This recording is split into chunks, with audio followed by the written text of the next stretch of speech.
guys, welcome back to another video for a very special fish room tour. We are with Evan from Riffwaters, who has a YouTube channel I'll leave down in the description below. I highly recommend you check that out. Evan, are you ready to do a quick tour? Troy, I'm ready. Let's get to it. And by quick tour, it's probably going to be a long tour because you have a lot of awesome aquariums that I can't wait to see and showcase. All right, so you want to start with this tank right here? Yeah, sure. This is actually one of my favorite tanks. This is my mangrove aquarium, and that is because I have live mangrove trees growing out of the top. So these trees, you see them in a lot of tropical areas, Florida, subtropics, etc. But I have them in this acrylic aquarium with some rainbow fish. But what's really special in here is I have what's called Malagasy cichlids. Now that's the term for cichlids from Madagascar. Now they're hiding right now. In the back there, I see them. Yeah. Not the most colorful fish, but I keep a lot of Madagascan cichlids for conservation purposes. Mm-hmm. They're highly endangered, and they're also really cool. I think they're a fun fish to keep. So, yeah, I have them in this tank. This is a 125-gallon acrylic aquarium. I actually built this myself. This is the first acrylic tank I've ever built. And that's going to be a theme we're going to see, is that Evan has built a lot of these impressive aquariums himself, including the DIY acrylic tanks and the plywood aquariums. Yeah. This one was just meant to be a test, like the test build, learn how to do it. But it turned out decently enough where I thought, why not set it up? Absolutely. So you got some really big rainbows there. And you said the Madagascan cichlids, which we'll see more of, yes. Different species that, to be honest, are the first time I've seen in person. So it's impressive. Yeah. We'll get you some B-roll footage. These fish are called the Timecodes insulatus, and they are most likely extinct in the wild. So a few of us hobbyists are breeding them in an aquarium just to keep them going. We'll see a better specimen in another tank over there. Really cool fish, though. Yeah. And it's a really unique setup. Right when you come down the stairs, you got this beautiful acrylic tank with the mangroves. Mm-hmm. It's awesome. Yeah, thank you. And then this next tank here. Yeah, so that's a great segue, actually. I love this aquarium as well. And I'm just getting in your way right there. This is the acrylic tank that I practiced on that one for. Okay. So this is a 300-gallon tank. I didn't want to mess around, it be my first build and have 300 gallons of water exploding somewhere because I messed up. So I tested on that and then came to this big guy. So it's made with 3/4-inch acrylic, and it houses some of my most prized fish. Another cichlid from Madagascar. These are called the pinstripe damba, the Paratroplus minorambo. And I think they're a beautiful fish. These are also probably extinct in the wild. It's hard to say with certainty, but it's a fish that I keep this for conservation purposes, but fortunately, I think it's beautiful. Mm-hmm. So it kind of ticks both boxes there. Some other cool Madagascans in here. There's a Starry Night back there. And that's probably the most well-known Madagascan. Yep. Starry Night. Starry Night cichlids. I say Starry Night because that's the common name, right? Yep. Their genus is Paratilapia. And then your comment section is probably going to be lit up on fire with people saying, oh, that's a Paratilapia poloni or a bleakeri. I probably shouldn't get into that debate right now. I do have a very firm opinion on what it is. That's backed up by the people who actually went out and collected these fish from Madagascar. I have one male and two females of the Starry Night cichlids in here. I think the male's actually back there protecting a clutch of eggs. But you can't really see back there, so it's kind of hard to see. And I also have some denison barbs, just to add a little extra movement. And similar to the other tank, I really love the scape here. I mean, sand, driftwood, rocks, and then some really nice fake plants. I actually have very similar fake plants. Yeah. You got to do artificial plants with these fish. I know people are going to say, he needs more real plants. I love real plants. If I could keep them, I would. But even the fake plants, you probably won't see it because I pulled a lot of it out, but even the fake plants, these fish just tear them up. And I kind of have to replace the artificial plants every so often because they just destroy them. Real plants don't stand a chance. So this is a really impressive tank, and we are just going to see more and more as we go through the fish room. So do you want to check out the two back here? Yeah. Like a double rack? This one we might need to get some B-roll footage on. So we're moving into my double racks where I like to maximize space, right? We got just two 75s. These are some of the smaller aquariums. This I'm just using as a breeding setup for the fish we'll see a little later. Not coming out yet, right now. And this has some more Madagascans in it, which again, they're hiding.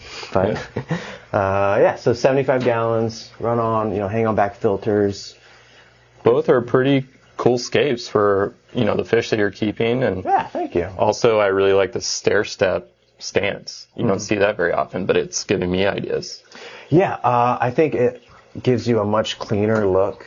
I like that. So here's the main thing. If you do one on top of the other, you have one that's like almost in the freaking ceiling, right? And then one that's on like the ground. It's just like your vision is split almost. Like you can't really take it all in at once. I like these because it's all pretty close to eye level. Like it's still a difference, right? But pretty close to eye level. There's some downsides, right? Maintenance a little harder on the one in the back. You got to be cognizant of your lighting and glare, especially if you're doing videos. But I do like this setup. It works for me. You sparked a lot of ideas for me in my fish room, and this is just another. I appreciate that. But now we're getting into another set of big aquariums. Are these 125s? These are 125s. These are standard 125s. These have probably my favorite Malawian cichlid. These are the Mylochromis anaphermis. No common name. They're not commonly kept. These are the fish that I have in the 75 gallon to try to breed them. They're the big blue haplochromine right there. Mm-hmm. Yeah, so beautiful haps in there. And then are those also a colony of Mbuna? Yeah. So these are, a common name is the zebra lab. These are Libidochromis caeruleus. Now, some of your viewers might be like, what are you talking about? Libidochromis caeruleus is a yellow lab. Mm-hmm. You go to PetSmart Petco, you can buy that fish. They do not look anything like this.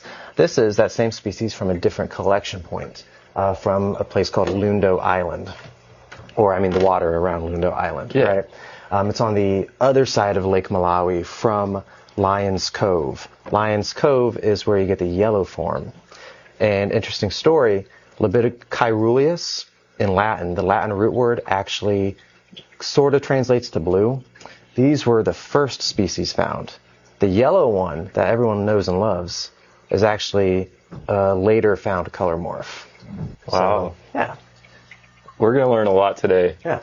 They look very similar. Some other people might be like, those are clown labs. Mm-hmm. They look very similar to another species that's also known as clown labs. But these ones are a different color version of the yellow lab. Mm-hmm.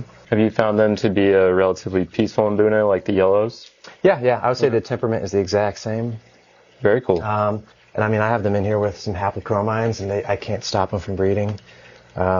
Periodically, I just have to net some out and just give them away because, they're constantly breeding, and the fish survive in all the small cracks, Okay, so you want to talk about the bottom 125 here? Some beautiful haps, it looks like. Yeah, thank you. Yeah. These are also some of my favorite fish. I'm probably going to say that about everything.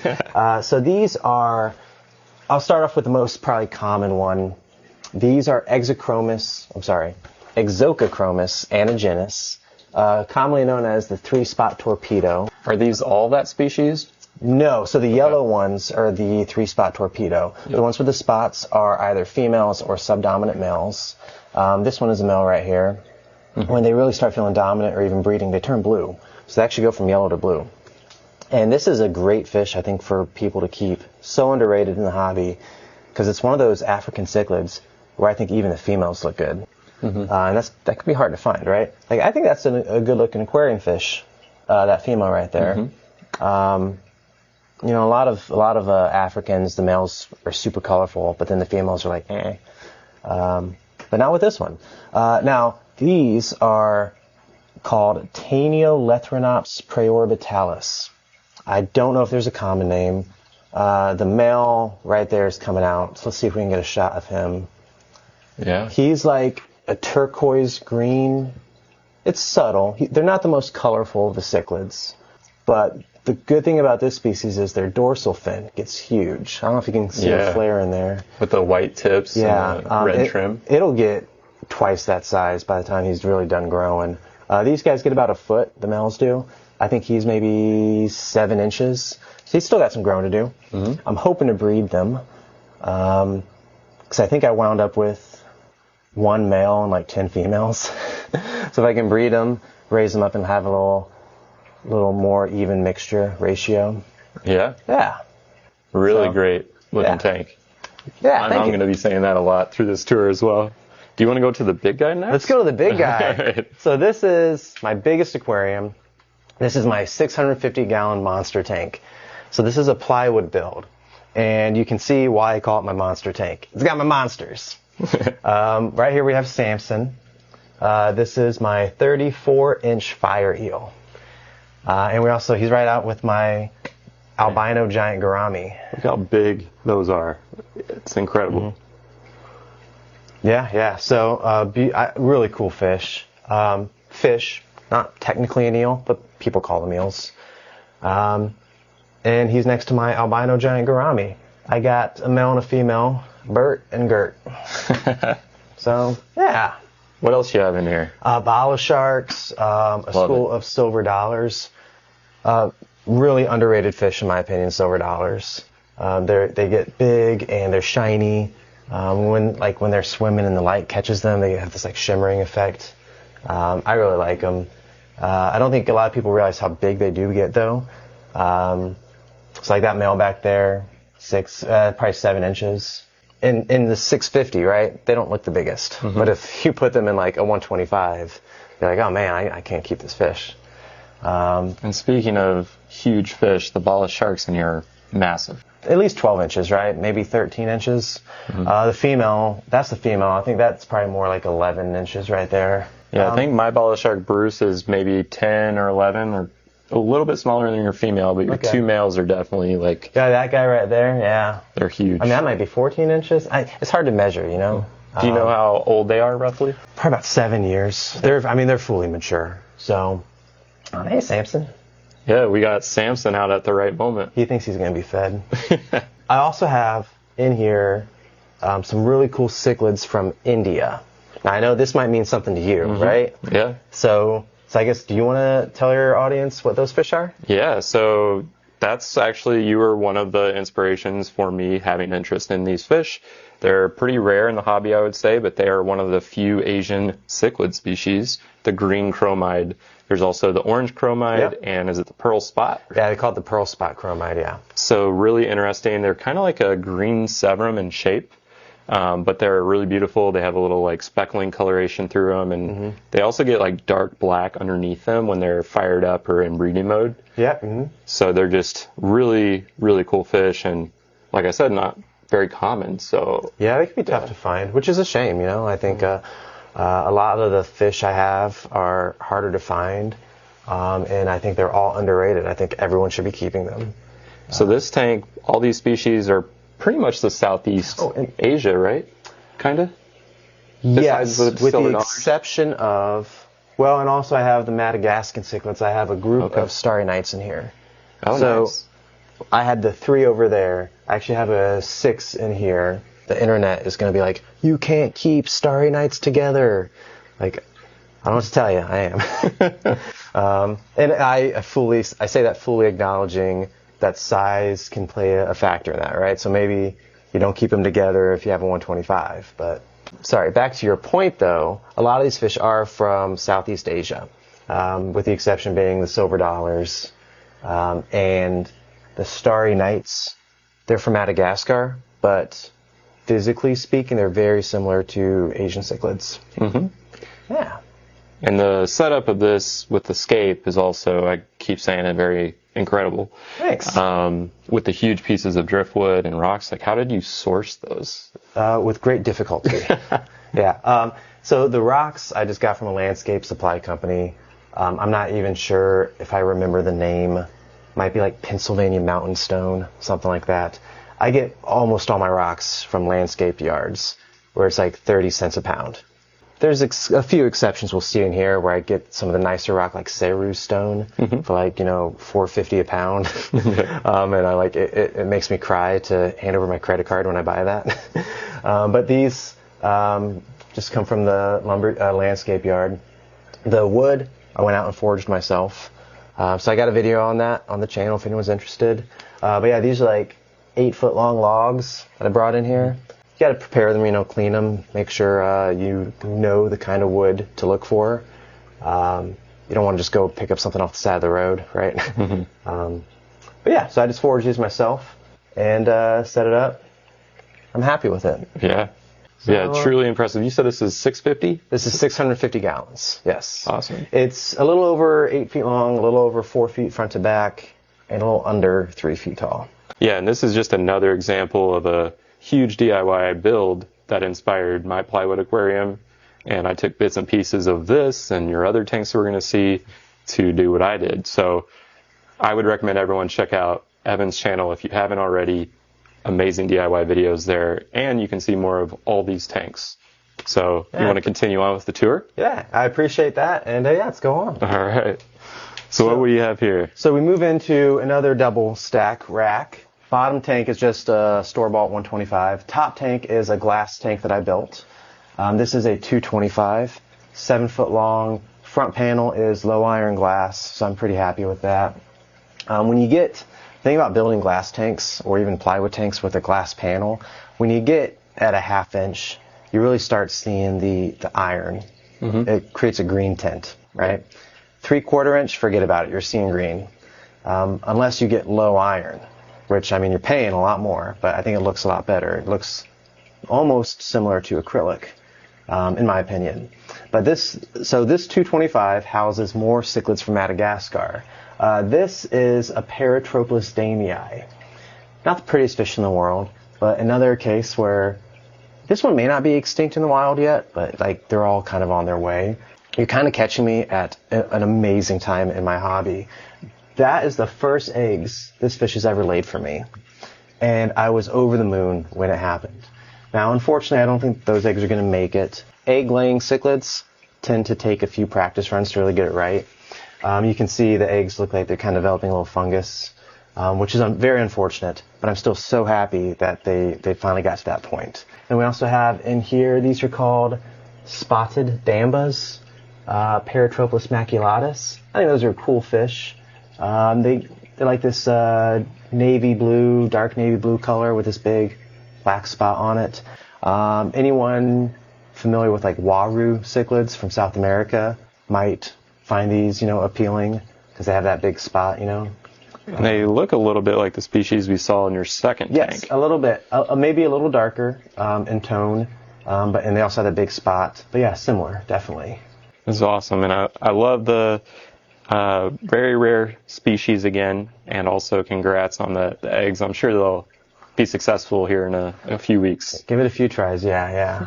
Hopefully, fingers crossed. Awesome. All right, so what we got down here? So this is a 125 with no fish in it. I'm just kidding. The fish are just hiding.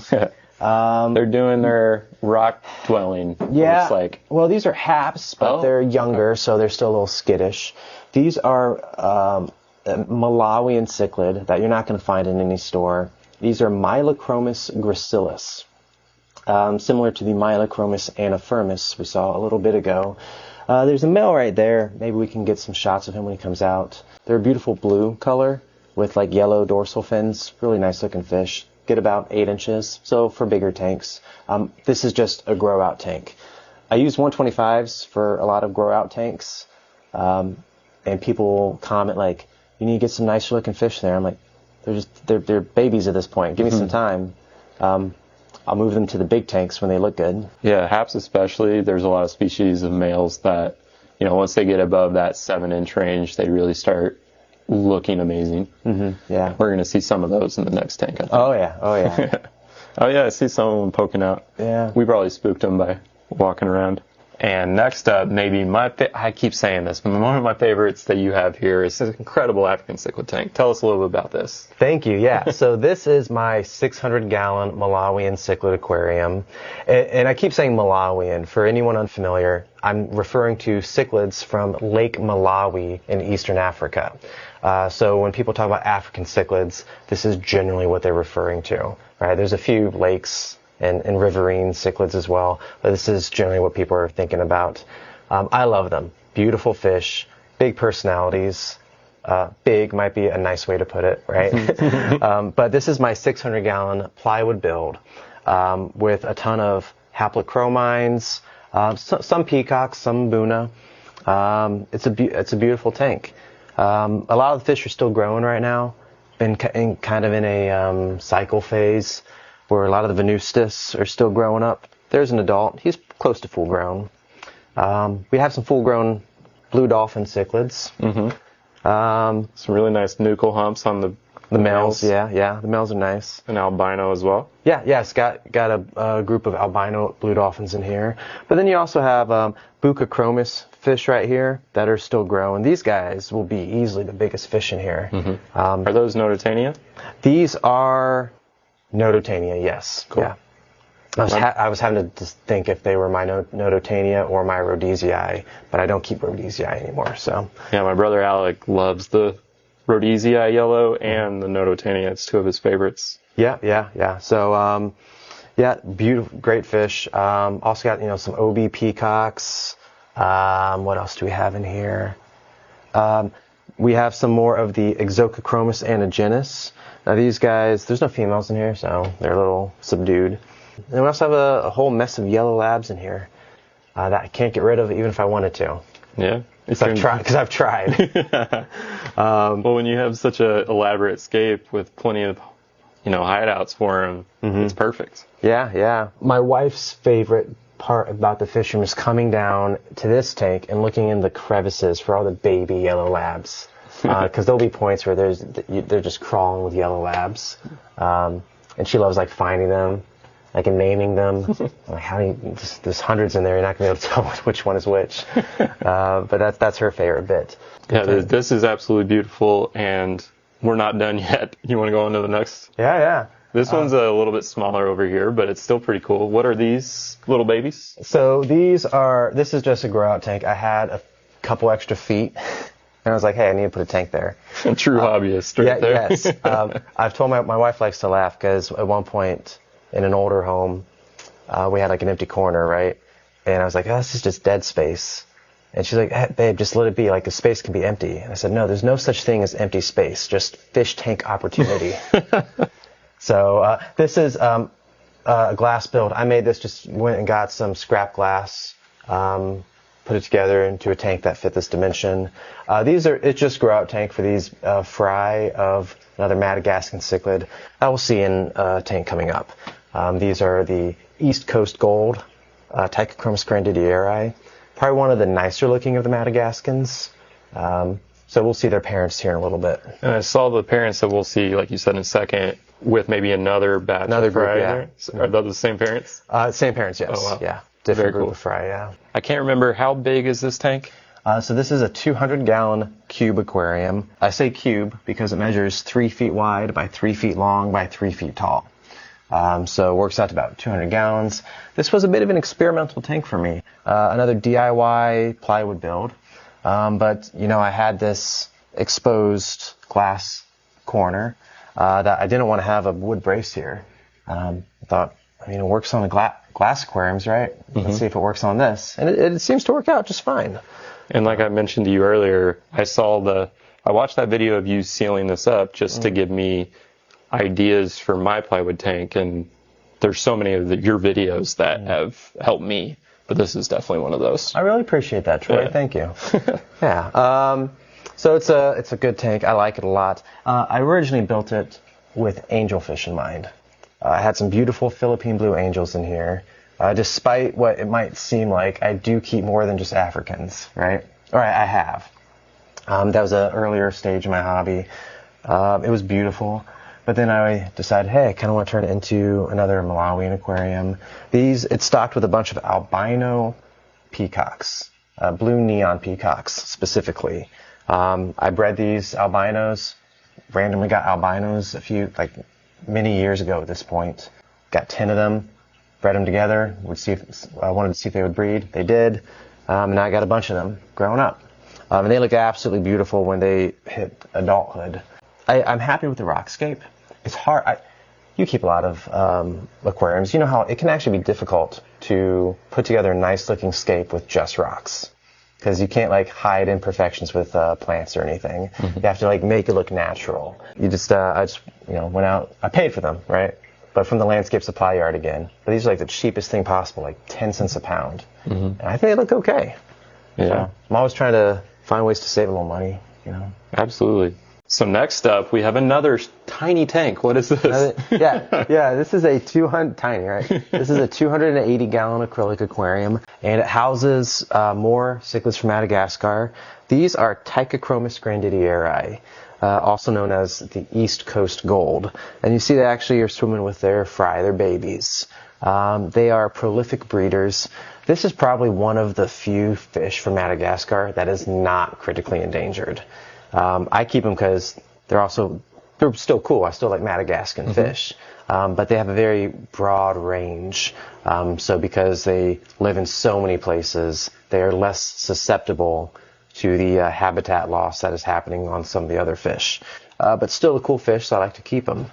I got them in this 280 gallon. And they have some fry, like you said, a cloud right here, front and center. And then we saw the 20 gallon with their babies? You're right. I actually didn't even say what size that was. That was a 40 gallon. That's what it worked out to be, the dimensions. But yeah, they have some other babies in there that I decided to pull out and grow up. So. And if you are successful breeding some of these Madagascans, are there places that you sell the babies or give them to people? Yeah, I usually just donate them to local fish stores through various apps online. I find other hobbyists in the area and give them to. I did sell fish for a while, a little too time consuming. Really the only benefit was trying to propagate these species that I want to see more of. But even considering that, it just got to be quite a bit. And another, really nice scape. Thank you. Really good driftwood and rock setup. I appreciate it. This is probably one of my least escaped aquariums, just because the fish in here absolutely destroy whatever I put in. I re-leveled the sand, but a few days in preparation. But a few days ago, it was like all the sand was in one giant corner over here. Like that does not look good. There are 4 of the Tichachromis grandidieri. I also have 2 of another Tichachromis that are in this corner back here that look very similar. But they are different. Those are Tichachromis mainti. Very cool. So moving on, this is another section of your basement fish room here. Yeah. This is, I'd say this is more my working section. Yeah. I have a few growout tanks behind me that don't look so great. Some unlit quarantine hospital aquariums over there. I'd say these are probably my last 2 show tanks, so we can talk about these. Absolutely. This is another rack of 125s. 125s are such a great tank. I agree. You can do so much with them. But yeah, I really like these tanks. These are more Malawian cichlids. Yeah. Which I promise I keep more than Malawian and Madagascans. But at this point, like in this time of my hobby, Yeah. I also, have enjoyed North American natives. Those are really fun. Central and South Americans, those are a blast as well. Used to keep a lot of discus. But, Malawians just do really well in my water, so it also it's easier. Yeah, it's very similar to Chicago water. Yeah. So, but this top tank here these are peacock. This is just a peacock tank with 1 lone yellow lab. These are lemon jakes. Yeah. Yeah, beautiful fish. Alona cara Jacob Freybergii. I forget the collection point. But beautiful fish, lemon jakes. Are those all lemon jakes? Yes, all of them except for the 1 lone yellow lab. I got a bunch of males. That male's kind of flaring right now. And then you got some females. Terrible ratio. It seems to always happen to me. I buy a bunch of fish. And I end up with this is literally 12 males to 7 females. And ideally, you would probably have that flipped. Have that flipped, right? Or even more so. But some people would also love that ratio. Oh, I bought 20 fish and most of them are males. Amazing, is what some people would say. I'm like, nah, I want to breed them. I want the males to look their best, be the most comfortable. So, I'll probably donate some of the males to pare that down. And then down below, we have a growout aquarium of some more haplochromines. So these are some females of the Bucachromis that I just have in here. Also have a few random blue dolphins. Most of the fish in here this is a Stigmatochromis species. Very few people keep Stigmatochromis. Pretty rare. Yeah, it's like you go to a pet store and like, hey, I want that, and they're like, I don't even know what that is. So this is just a Growout aquarium. This smell's kind of shown a little bit. They're this really cool, unique, like midnight green color. Like they get dark. This is like a dark fish. But yeah, I think they're cool. So Evan, tell us about this nook of your basement. Yeah, so got a few Growout tanks here. Got two 40 gallons here, and then just 175 that I had a little extra space for, so kind of squeezed it in. Let's do that tank first. The 75 gallon has a lot of Stigmatochromis woody, another fish that even if you go to like a specialty African cichlid dealer, they probably won't have this. I imported some fish through the Chicago Cichlid Association's rare fish auction. Great place to find like really interesting fish. Imported those, bred them, and this is the offspring. These get the most brilliant purple I've ever seen in an aquarium fish. And like purple is also like not a common color in aquarium fish. The females, like, they look like this, but the males, they're just amazing. And I would love to see like more people interested in this genus of cichlid. Yeah. Because I think it's entirely underrated. And is it very similar to other species we saw? Similar. I mean, it's from the same genus. Big. They look night and day different. Yeah. These are a very bright colored fish. Over there was a very dark colored fish. That's right. Yeah. Very nice. Yeah. Down here we have a growout of some Exocochromis anagen. It's a 3-spot torpedo. Some fry. They're probably hiding right now, but I actually got, I think, 25 babies in there. You can see like 1 or 2 right there. Even as babies, they have that yellow color. Oh, that's the great... Thank you, Troy, because that is the great thing about them. They look beautiful. They look very, very cool even as babies, which that is very unique in the African cichlid world. And I'm also actually pretty happy with the rockscape in this aquarium. This is one where I like to try to make even my growouts, decent looking when I have the time, right? Yeah. So I'm actually pretty happy with how this one turned out. This uses a Seru stone, which is one of the more it's like your actual aquascaping rock, rather than a lot of my tanks have giant boulders from the side of a road. Yeah. So up here is another 40 gallon with some juvenile Paratroplus damii. It's another Madagascar cichlid. You saw one of those fish over there guarding eggs. Okay. These are not their offspring. This is a backup. You're not going to see any. They're a little skittish. This is a backup population I bought from the same breeder who gave me those. I'm very glad I did, because he is no longer selling fish.